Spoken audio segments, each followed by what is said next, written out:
She thought the heavy, warm arm draped over her waist in the dead of night was just a hauntingly real dream. But when the scent of gunmetal and Tom Ford cologne lingered on her pillow, she realized the terrifying truth. The missing billionaire wasn't in Italy. He was in her bed. Penelope Gallagher knew exactly how the world saw her. At 28 years old and a solid size 22, she was practically invisible to the ultra-wealthy elite of Southampton, New York. To them, she was just part of the furniture, a large, soft shape that quietly wiped down their baseboards, polished their imported Venetian mirrors, and scrubbed the grout of their palatial bathrooms. Employed by elite domestic services, Penny was used to the side eyes from the thinner, perfectly manicured maids who seemed more interested in catching the eye of a wealthy bachelor than doing actual work. Her uniform, a stiff navy blue dress, always pinched at the waist and chafed her inner thighs as she climbed the grand marble staircases of Long Island's most opulent estates. But Penny didn't care. She was a hard worker, desperate to pay off the crushing medical debt her late mother had left behind. Her latest assignment was the crown jewel of the Hamptons, the sprawling, fortress-like estate of Damien Rousseau. Damien Rousseau was a ghost in the tabloids. Officially, he was the CEO of a global shipping conglomerate. Unofficially, the whispers in the servants' quarters painted a far darker picture. He was the ruthless head of the Rousseau Syndicate, a man whose hands were allegedly stained with blood, controlling the eastern seaboard's underground operations with an iron fist. But Penny wasn't afraid. She was told upon arrival that Damien Rousseau was thousands of miles away. Mr. Rousseau is currently overseeing operations in Palermo, Italy. He will not return until December.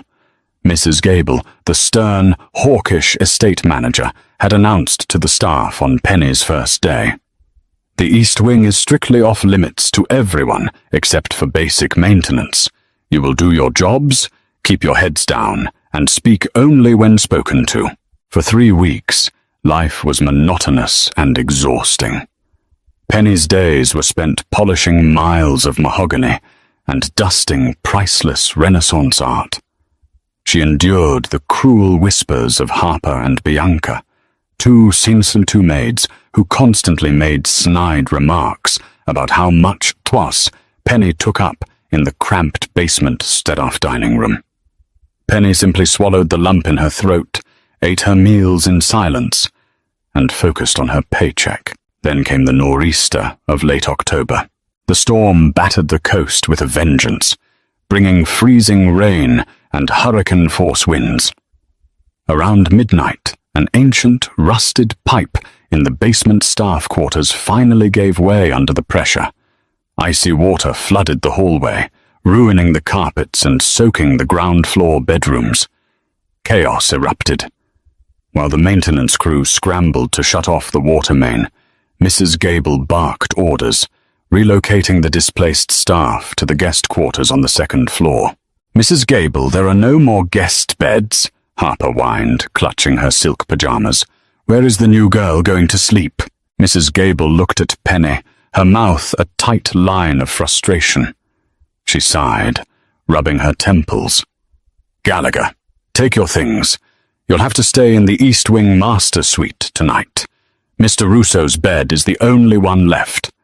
But mark my words, you sleep on the far left edge. Do not touch his personal belongings. Do not rummage through his drawers. First thing tomorrow when the basement is pumped, you are out of there. Understood?" Penny's eyes widened. "Yes, ma'am."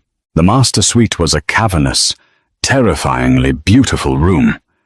It smelled of rich mahogany, leather, and a faint, lingering trace of expensive oud wood. The bed, a custom California king draped in charcoal silk sheets, dominated the center of the room. It was large enough to fit 4 people comfortably. Exhausted, her muscles aching from lugging heavy vacuums all day, Penny didn't have the energy to feel intimidated. She stripped down to her oversized cotton nightgown, shivering in the drafty room, and carefully climbed into the far left side of the massive bed. The mattress was absurdly comfortable, swallowing her weary body in a cloud of memory foam and down feathers. She turned off the bedside lamp, plunging the room into absolute darkness. Outside, the storm raged, rain lashing furiously against the reinforced glass windows. The sheer size of the room made her feel incredibly small, a rare solution for a woman of her size. Sometime in the dead of night, the storm seemed to fade into white noise. Penny was half asleep, floating in that heavy, paralyzing space between dreams and reality, when the mattress dipped. It wasn't a subtle shift. The entire bed groaned under a sudden, massive weight. Penny's breath hitched in her throat. Her eyes fluttered open, staring into the pitch-black void of the room. She was frozen. A wave of heat radiated from the center of the bed, moving closer to her back. "It's just the wind," she told herself frantically, her heart hammering against her ribs. "It's just the old house settling." But houses didn't breathe. A heavy, ragged exhale brushed the back of her neck, sending a violent shiver down her spine. The scent hit her next, sharp and distinct. It wasn't just the ambient smell of the room. It was the sharp tang of sweat, the metallic scent of copper, and a raw, masculine musk.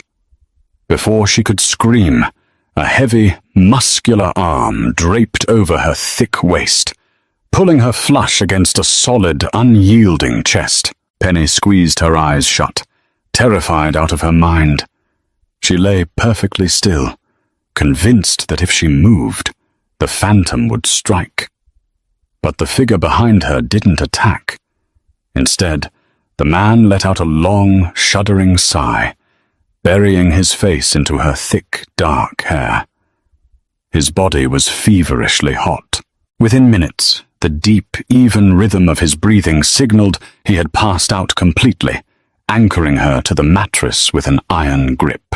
Penny stayed awake until dawn, paralyzed by fear and a strange, confusing warmth. When the grey light of morning finally bled through the heavy blackout curtains, Penny snapped her eyes open. She was alone. She scrambled out of bed, her heart in her throat, checking the locks on the heavy oak doors. They were still dead-bolted from the inside. There was no one in the sprawling ensuite bathroom, no one in the massive walk-in closet. But when she looked back at the bed, the evidence was undeniable. The charcoal sheets on the right side were violently tangled. There was a faint, dark, crimson smear on the edge of the white silk pillowcase. Blood. "I'm losing my mind," Penny whispered, pressing her trembling hands to her face. She frantically stripped the pillowcase, scrubbing the bloodstain with cold water and soap in the bathroom sink until her knuckles were raw.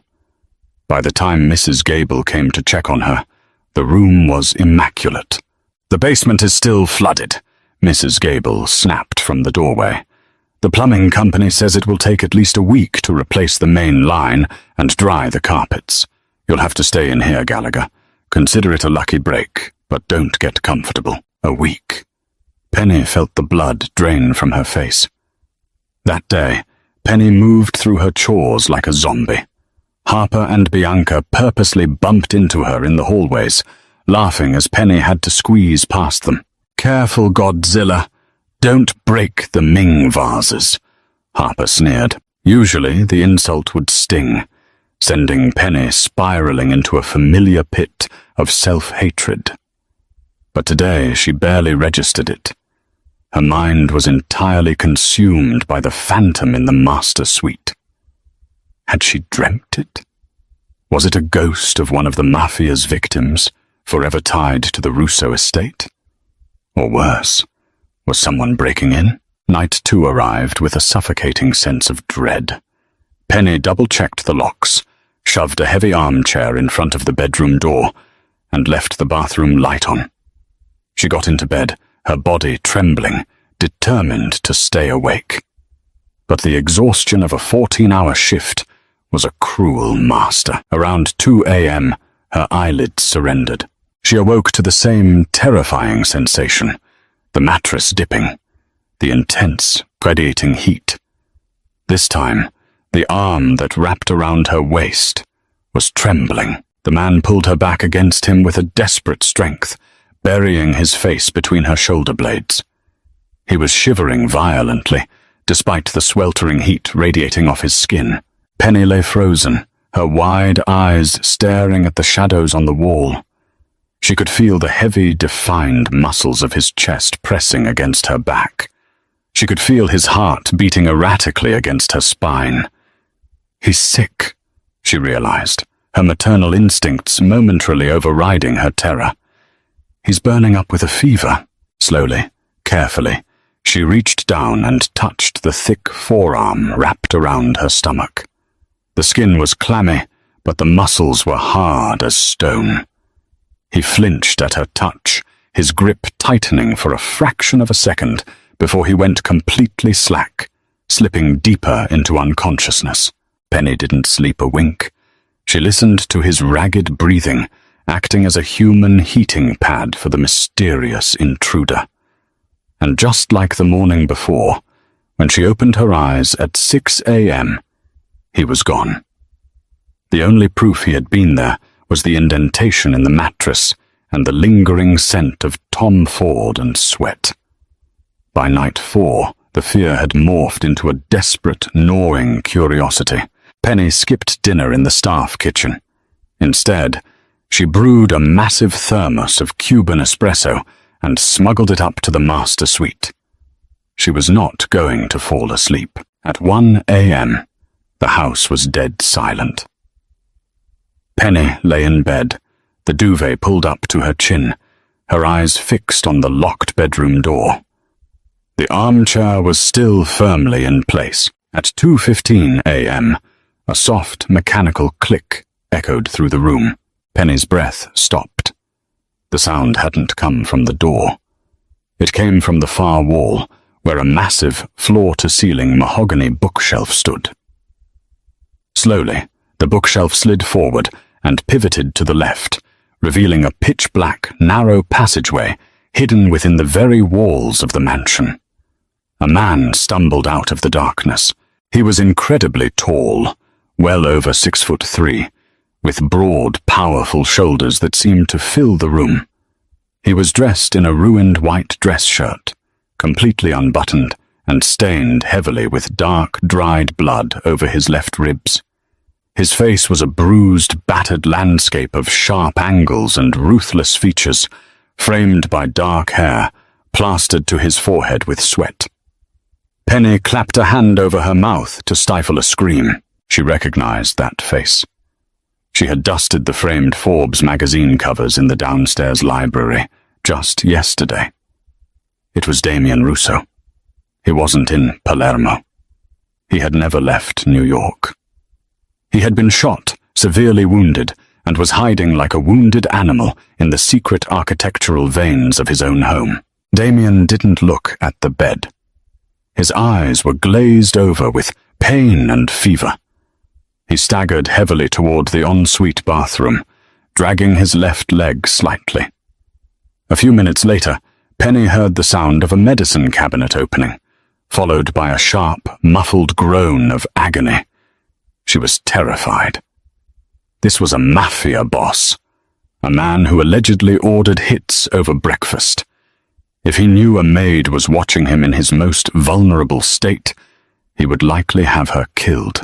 But as he stumbled back into the bedroom, his knees finally gave out. Damien collapsed onto the floor beside the bed with a heavy thud, gasping for air, clutching his bleeding side. Penny lay paralyzed, her heart pounding a frantic rhythm against her ribs.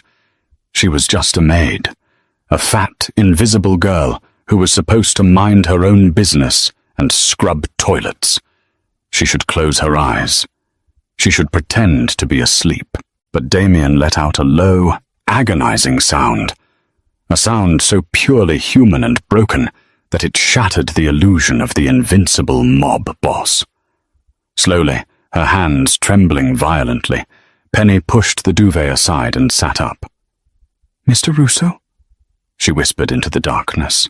The silence in the master suite was so absolute that Penny could hear the frantic, erratic drumming of her own pulse echoing in her ears. Damien Russo's heavy head snapped upward at the sound of her trembling whisper. Even battered, bleeding, and trembling on his knees, the man radiated a terrifying aura of violence. His dark, fever-bright eyes, glazed with a mixture of immense physical agony and paranoia, locked onto Penny's terrified face. In a fraction of a second, the vulnerable, wounded man she thought she saw vanished entirely, replaced by a lethal, cornered predator. Despite the dark crimson blood pooling ominously around his torn trousers, his right hand shot out with terrifying speed. He reached toward the waistband of his slacks, drawing a sleek silver Glock 19. His hand shook violently from the fever, but the muzzle of the weapon pointed directly at the center of Penny's chest. "Who the hell are you?" Damien rasped, his voice a gravelly, raw whisper that scraped against the quiet room. "If you scream, I will put a bullet through your heart before you finish taking the breath.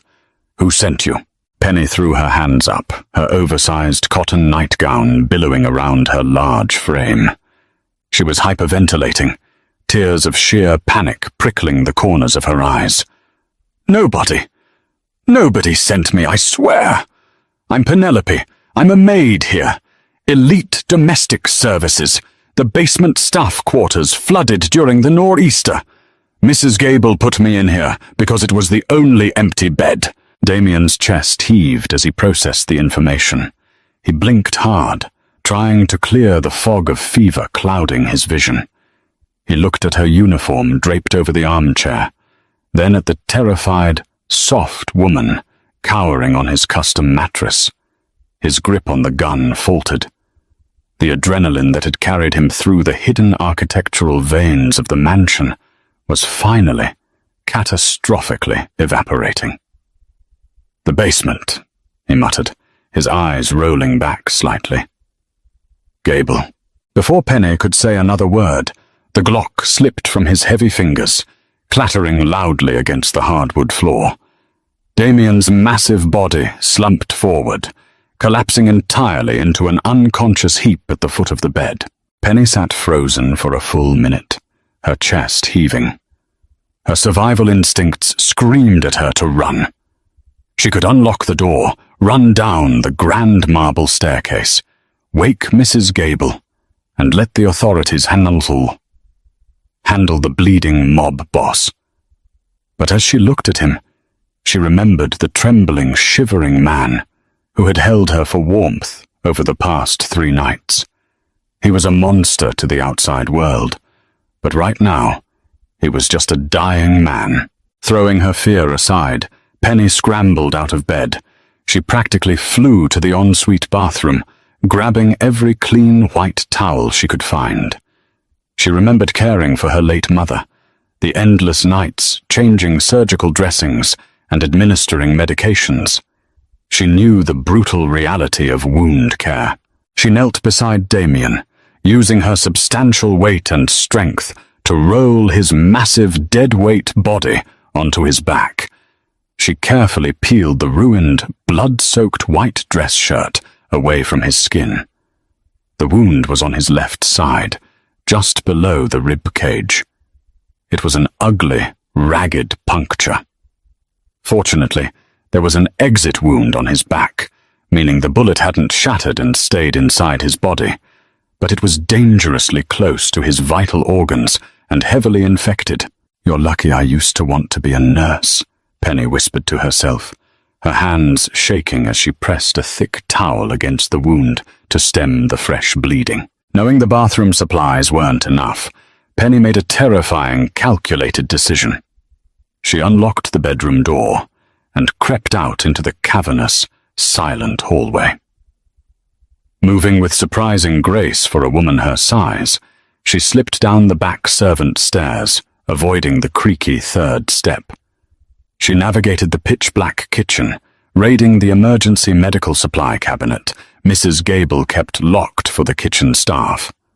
She grabbed a bottle of heavy-duty betadine, sterile saline solution, medical tape, severe trauma butterfly closures, and a sealed bottle of ciprofloxacin antibiotics. When she returned to the master suite, she locked the deadbolt and went to work. For 2 agonizing hours, Penny acted as a makeshift trauma surgeon. She cleaned the grotesque wound with saline and betadine, ignoring Damien's unconscious groans of pain.